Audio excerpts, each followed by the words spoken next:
ये वीडियो देखो पहले, फिर आपको एक चीज बताता हूँ।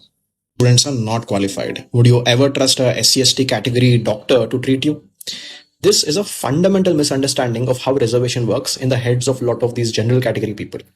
You see, reservation is applicable only in the entry level, only during the admissions. Once the candidate enters the education institute, it is the same for everyone.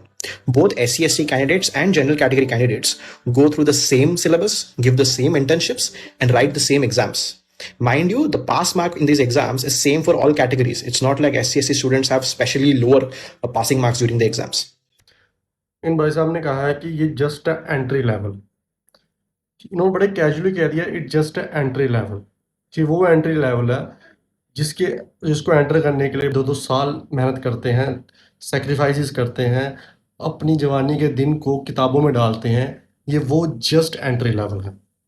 चलो माना कि जस्ट एंट्री लेवल है, बट ये entry level है क्यों? ये entry level आपके merit को चेक करने के लिए है। क्योंकि अगर सपोज आपको डॉक्टर बनना है तो उससे पहले आपको ह्यूमन पार्ट्स डिसीजेज के बारे में पहले पता होना चाहिए, तभी आगे जाके आप उस पर एडवांस स्टडी कर पाओगे।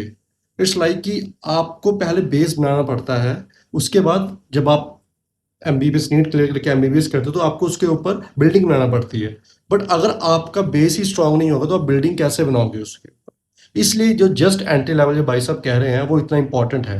वो ही डिसाइड करता है कि कौन अच्छा डॉक्टर बनेगा और कौन नहीं बनेगा। हाँ, एक्सेप्शंस हो सकती हैं, but most of the cases आपका जो एंट्रेंस लेवल है वो ही डिसाइड करता है। अगर मैं बात करूँ यूपीएससी या और क्या ऐसे कॉम्पिटिटिव एग्जाम्स के, यहाँ बच्चे 6-6 7-7 साल लगा देते हैं प्रिपरेशन के लिए। वो इसलिए नहीं लगाते कि जस्ट एंट्री लेवल, अगर ये जस्ट एंट्री लेवल होता तो सभी क्लियर करते थे। तो ये पहले परसेप्शन दूर करो कि जस्ट एंट्री लेवल नहीं, वही एक सबसे बड़ा बेंचमार्क है आपकी काबिलियत को चेक करने का। एक बॉलीवुड एक्टर है सिद्धार्थ चतुर्वेदी, उन्होंने कहा था कि एक नेपो किड को कहा था कि यहाँ से आपका स्ट्रगल शुरू होता है ना, वहाँ से हमारे सपने पूरे होते हैं। ये वही बात हो गई।